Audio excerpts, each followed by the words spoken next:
The blue and red lights cut through the early evening haze like an accusation. It was supposed to be a quick grocery run, but now Jordan Matthews was parked on the shoulder of a quiet Virginia road, her hands calmly placed on the steering wheel, at 10 and 2, just as she'd been taught. Her pulse was steady, her breath even. Years of training had made sure of that. But none of it mattered here. License and registration, the officer barked, his hand resting with unspoken weight on the butt of his holstered gun. His name tag read Officer Ryland Tate. White, early 30s, buzz cut, the scent of authority and disdain lingering like stale cologne. Jordan gave a slight nod and reached slowly into her glove compartment. "What's the reason for the stop, officer?" she asked, her voice neutral, practiced. "You were swerving," he snapped. "Possible DUI?" "I haven't had a drink in over a year," she replied, handing over her license. It was clean. So was the car. Her body language gave away nothing. Ryland peered into the back seat, then circled around like a wolf sniffing for something to justify his hunger. "Step out of the car." Jordan hesitated for the briefest of seconds. Not out of fear, but out of calculation. "I haven't done anything wrong," she said, her voice steel beneath calm. "Now," he shouted, placing a hand on the door handle. She opened the door and stepped out, her posture relaxed yet alert, military precision disguised as ordinary poise. He cuffed her. On the side of the road, in full view of passing cars, Jordan Matthews, 5'9", broad-shouldered, black, stood handcuffed for resisting arrest. No body cam footage, no sobriety test. No proof. It was over in minutes, but the damage had begun. They processed her at the local precinct like a criminal. Her phone was confiscated. No call, no ID besides her driver's license, no sign of who she really was. That's how Jordan wanted, and not because she had something to hide, but because she needed to see how far this would go.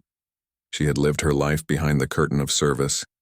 14 years in the Navy, 8 in SEAL Team 6, covert operations in foreign countries, dozens of medals she couldn't talk about, operations classified even from her own family.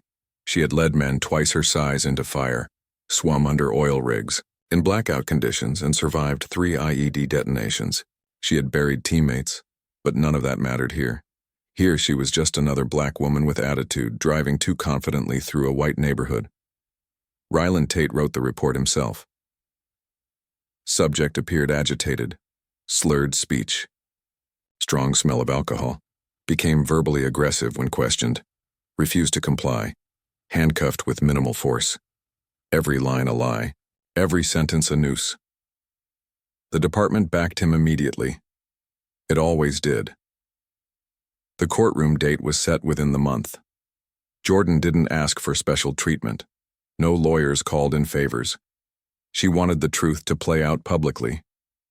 There was a quiet resolve in her, one honed by hundreds of hours underwater, under fire, under scrutiny.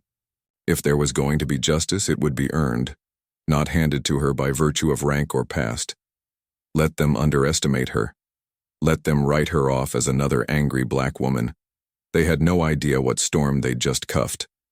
And when the trial began and Ryland stood before the court, all righteous indignation and smug certainty, he never once looked her in the eye. Because to him, Jordan Matthews was already guilty.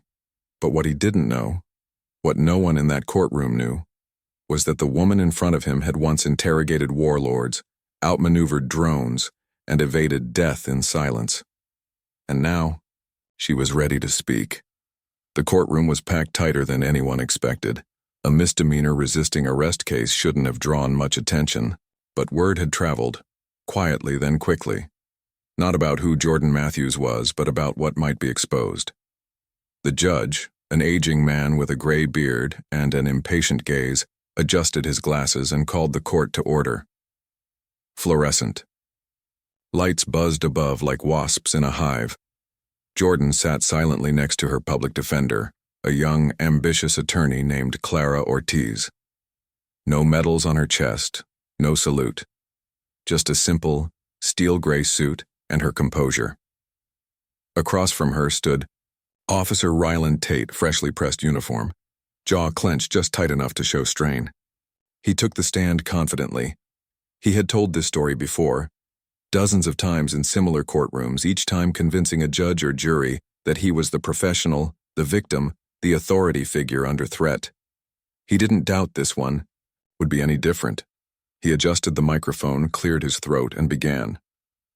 On the evening in question, I observed a late model vehicle swerving in and out of its lane. I initiated a traffic stop. The driver, the defendant, appeared erratic, slurred her words, and had a strong odor of alcohol on her breath. He paused, watching the jury, letting the implications settle. Jordan's face remained still, unreadable. She was confrontational, refused to exit the vehicle, and I had no choice but to detain her for officer safety and public protection. Clara Ortiz stood. Officer Tate, was a field sobriety test administered? No, he replied quickly. She was uncooperative. Belligerent. No blood alcohol test? No. She was resisting, threatening. I prioritized detainment. Any body cam footage? Tate's mouth tightened. Unfortunately, my body cam was not recording. A flicker of curiosity passed over a juror's face. Clara leaned in. So the only evidence we have, she said evenly, is your written report and your recollection? Yes. And my professional judgment. Clara returned to her seat. Jordan gave her a small nod. She didn't need a dramatic defense, not yet. Let him build his story. Let him stack the lies. Then they'd tear them down. During the recess, Ryland stood in the hallway with his union rep and department lawyer. His voice was low but cocky. She'll fold. Probably get a fine, maybe probation. People like that don't want trouble. People like that, the lawyer muttered. Maybe you should have turned your body cam on.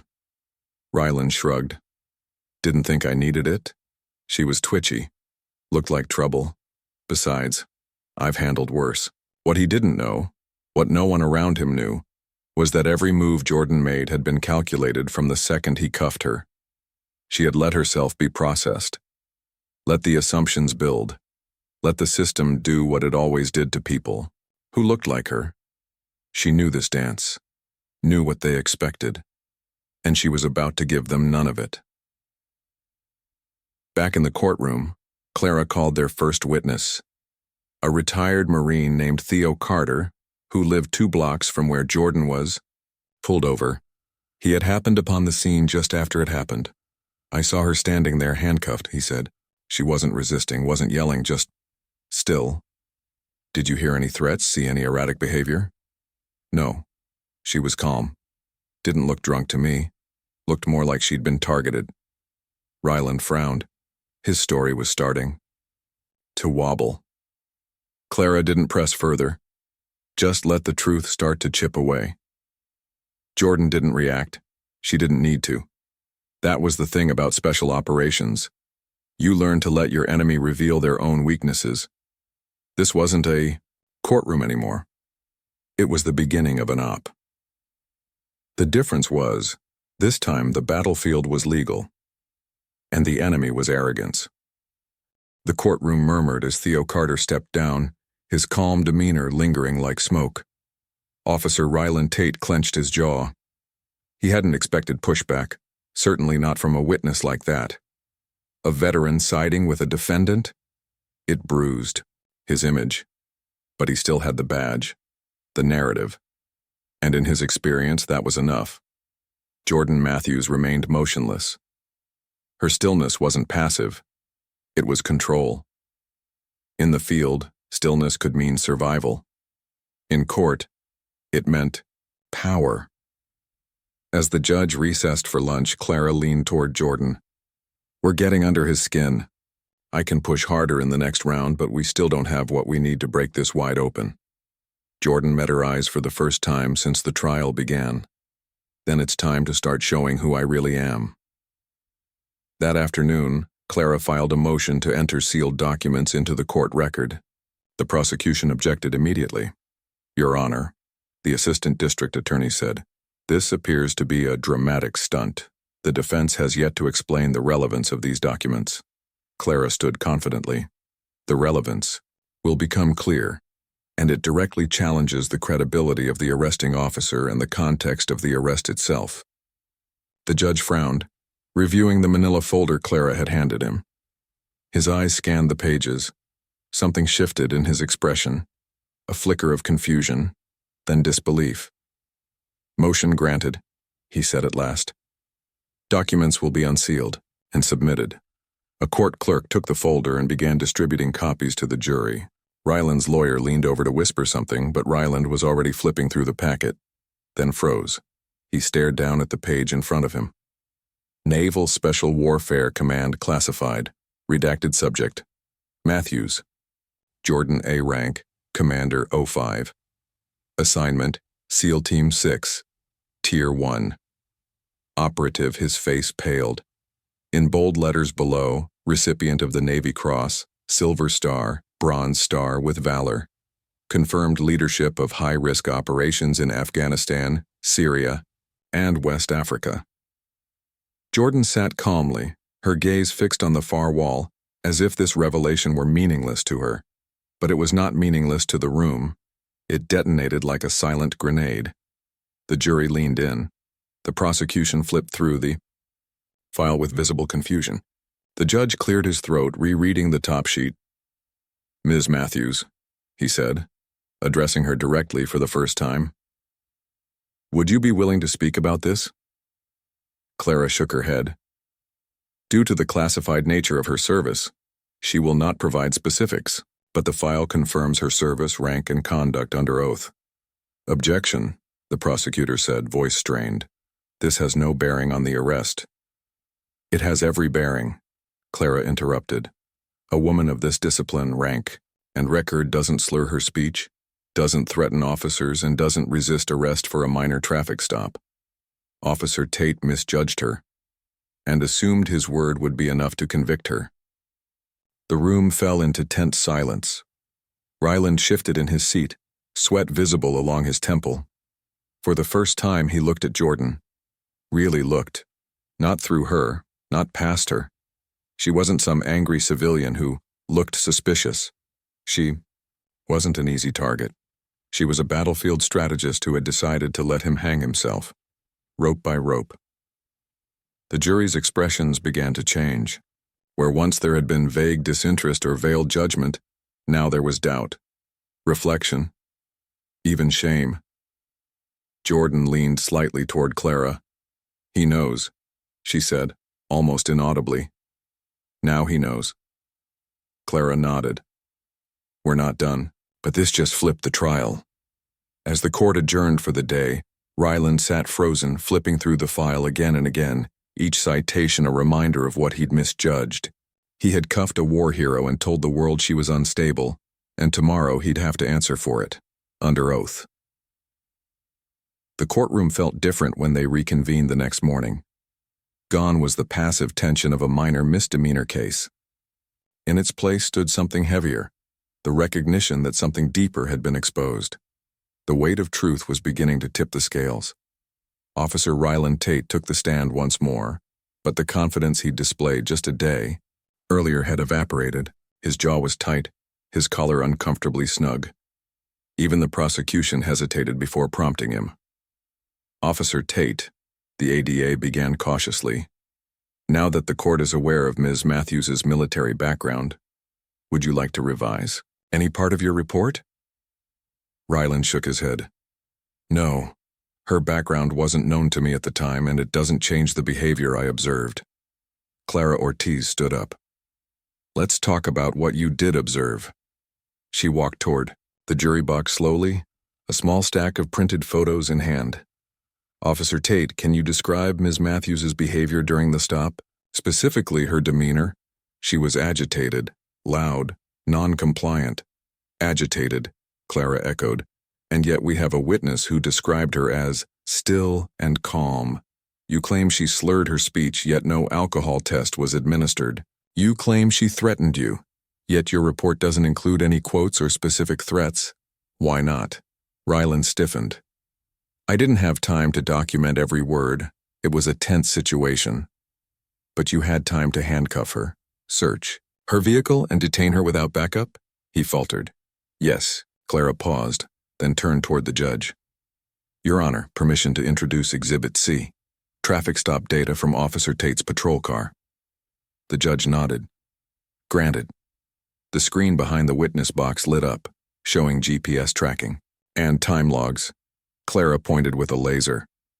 This shows Officer Tate pulled over Ms. Matthews at 6:42 p.m. The call log indicates he didn't request backup, didn't call in the stop until 6:51, after she was already in cuffs. She turned to the jury. So he claims she was a belligerent, erratic, possibly intoxicated woman who posed a threat, and yet he didn't request backup for nearly 10 minutes. Ryland opened his mouth, but nothing came out. Clara took a breath. Her voice lowered. Officer Tate, did you ever consider that you might have misread the situation? That you may have allowed assumptions about her appearance, about her race, to influence your actions? I don't see race, he said quickly, a reflex more than a belief. Clara tilted her head. You don't see race, but you saw a black woman, alone in a car, confident, controlled, and you assumed danger. You assumed defiance. She let the silence stretch. Did you think she'd fight back? Raise her voice, try to run? Ryland's lips tightened. I followed protocol. Really? Clara asked. Because according to your department's handbook, the absence of threatening behavior and the presence of composure do not justify detainment without probable cause, especially not when you fail to administer sobriety tests, capture body cam footage, or follow de-escalation procedures. She walked closer to the stand. She didn't resist. She didn't threaten you. She complied with every command, just like she's done for years in life or death situations. And you turned that discipline, that composure, into a threat. The courtroom was still. A juror shifted in her seat, eyes narrowed. Another leaned forward, scribbling a note. Clara gave Ryland one last glance, then returned to her seat. Jordan hadn't moved, but inside something cracked open, not because they had proven anything yet, but because the truth was finally being heard. It had taken years of silence, restraint, and sacrifice.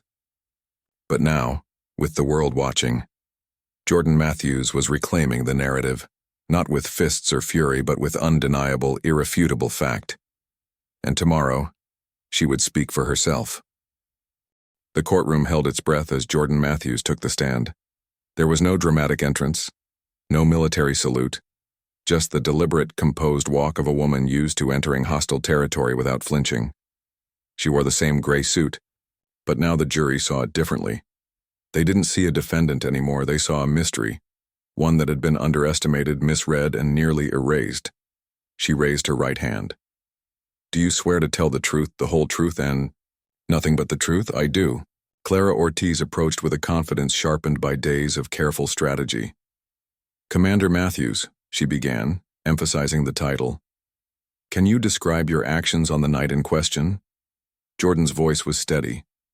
I left a veterans' mental health fundraiser at 6:10 p.m. I was driving my personal vehicle home when I noticed a police cruiser behind me. I changed lanes to let him pass, but instead he followed me and signaled me to pull over. Had you been drinking that night? No, I don't drink. Never have. Were you speeding? Driving erratically? No. My military clearance requires routine safety evaluations. I'm aware of my surroundings at all times. My vehicle was within all legal limits. Clara paused. What happened when Officer Tate approached your vehicle? He asked if I'd been drinking. I said no. He asked me to step out of the car. I complied. He then asked why I was talking tough. I didn't understand the question. I asked him to clarify. That's when he told me to turn around. He cuffed me without explanation. Jordan kept her tone flat, her eyes focused on the jury. I didn't resist. I didn't argue. I was trained not to escalate. Clara stepped back. You say trained. Can you explain that? Jordan nodded. I serve, currently, as a commander in the United States Navy. I am a Navy SEAL. I have led classified operations in conflict zones. I've disarmed insurgents stabilized hostages, and worked under protocols where one wrong move means casualties. A collective shift ran through the courtroom. Even now, after the files had been submitted, hearing it from her changed the air. I don't raise my voice. I don't react emotionally. I assess. I adapt. That night, I did exactly what I was trained to do. Clara let the words linger, then continued. Did you inform Officer Tate of your military status? No. I didn't feel safe revealing classified details. And I've learned that sometimes, especially as a black woman, my credentials provoke more aggression than respect. Did you threaten him in any way? No. I barely spoke. I was calm, measured. Clara turned toward the judge. No. Further questions. The prosecutor stood, clearly rattled. He adjusted his jacket, took a breath, then approached. Commander Matthews, isn't it possible that Officer Tate perceived you as assertive, maybe even intimidating? I don't control how people interpret confidence. I control how I act, and I acted within my rights. The prosecutor nodded, searching. But you understand how field officers operate, yes? Split-second decisions? Yes. And that's why judgment matters. In my line of work, a wrong assumption gets people killed. Here, it nearly destroyed my life. There was no anger in her tone, only precision, like a surgeon dissecting falsehood. The prosecutor sat down quietly. No rebuttal. As the judge called recess, murmurs filled the room. Reporters scribbled furiously. A juror wiped a tear. Officer Tate wouldn't meet her eyes. Jordan stepped down, her shoulders square, her pace calm, not triumphant, just resolved. Outside the courthouse, protesters gathered. Some held signs with her name. Others wore navy caps. A few simply stood in silence, holding candles for those who'd never had their truth heard. Inside, Ryland Tate sat frozen. He had lied, and the lie had collapsed, not with fireworks, but with quiet, unstoppable truth. Tomorrow would bring the verdict. The courtroom was filled to capacity. Journalists lined the back wall, their cameras muted but poised. The jury had returned. Less than 3 hours in deliberation, a whisper of time for a case that had once seemed open and shut. Jordan Matthews sat between Clara and her co-counsel, hands folded, face unreadable. She hadn't moved much since the trial began, and she wouldn't start now. Officer Ryland Tate was seated across the room, his lawyer whispering hurriedly into his ear, but the words weren't sinking in. His eyes were fixed on the floor, as if something invisible and much heavier was holding him down. All rise, the bailiff said. The judge entered, the jury filed in, and then the foreman stood.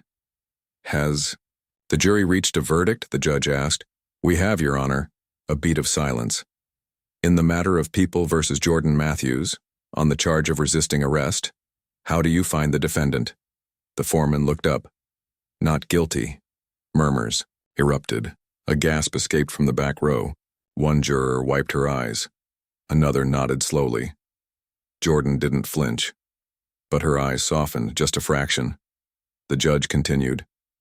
The court thanks the jury for their service. Commander Matthews, you are free to go. Clara squeezed her client's hand. No words, just a firm, quiet gesture of victory. Outside, the courthouse steps were lined with people. News vans, veterans, civil rights activists, strangers who had followed the case and seen in Jordan something larger than a legal defendant. She stepped into the sunlight, the wind brushing her cheek like a quiet salute. Microphones surged toward her. Commander Matthews, how does it feel to be exonerated? Do you think the officer should be charged? Do you have a message for others who've been wrongly accused? Jordan raised her hand gently. I came here today not to fight back, but to speak truth. Her voice was clear, measured, grounded. This trial wasn't just about me, it was about the power of assumptions and the cost of silence.